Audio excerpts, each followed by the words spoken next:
Sir, గత కొంతకాలంగా ఎటువంటి సంఘటనలు జరగట్లేదు సిటీలో. ప్రశాంతంగా ఉన్న సిటీలో మళ్ళీ ఆడపిల్లలపై అత్యాచారాలు జరగటం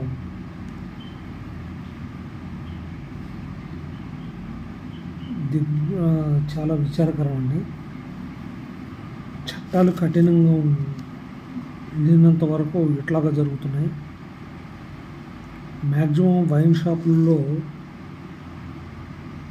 ఇన్స్టాగ్రామ్, ఫేస్బుక్లో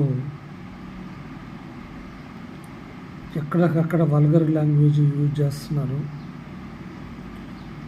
వేరు అకౌంట్లు పేరు పెట్టి రాజకీయ నాయకులను తిట్టడం, ఆడపిల్లల్ని అవమానించటం చాలా సంఘటనలు జరుగుతున్నాయి.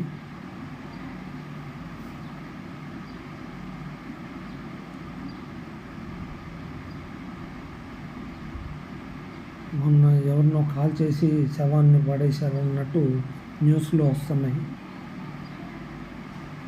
అరే పాపాత్ములారా, మీకు తోడబుట్టిన అమ్మ తెలీదు, చెల్లి తెలీదు, భార్య తెలీదు, ఏమీ తెలీదు, ఎట్టా పుట్టి తెచ్చారు అమ్మ దరిద్రులారా. మీకు ఏ చట్టం ఇచ్చిందిరా మీకు చేతులకి రేపులు చేయమని? మనుషులు కాదురా మీరు. వీళ్ళకి సార్, వాళ్ళు నేరం చేసిన వాళ్ళకి ఎద్దులకు కొడతారు చూడండి విలేజ్లో, అట్లా ఈ కర్రలు ఉంటాయి కదా, దాన్ని పెట్టి వాళ్ళను అక్కడ వరకు కొట్టాలండి. ఎద్దులకి ఎట్టగైతే గతంలో చేసేవాళ్ళు పనికి రాకుండా, వీళ్ళని అలా చేస్తే నా కొడుకులు ఒక్కొక్కడు ఎదవ ఇట్లాంటి అశ్లీలంగా మాట్లాడటం కానీ, బూతులు మాట్లాడటం కానీ, గలీజతనం కానీ, వెటకారంగా చేయటం కానీ, కామెంట్లు చేయటం కానీ చెయ్యరు. నిన్నెవరో ఇక్కడ కేపీహెచ్బీలో రోడ్ల మీద వెళ్తూ ఉంటే వాళ్ళ వెనకాల జెంట్స్ తిరుగుతున్నారంట, ఆడమ్మాయి వస్త్రధారణ చూసి. ఇవన్నీ ఇన్స్టాగ్రామ్లో, ఫేస్బుక్లో పెడుతున్నారు. మన మనుషులేనా?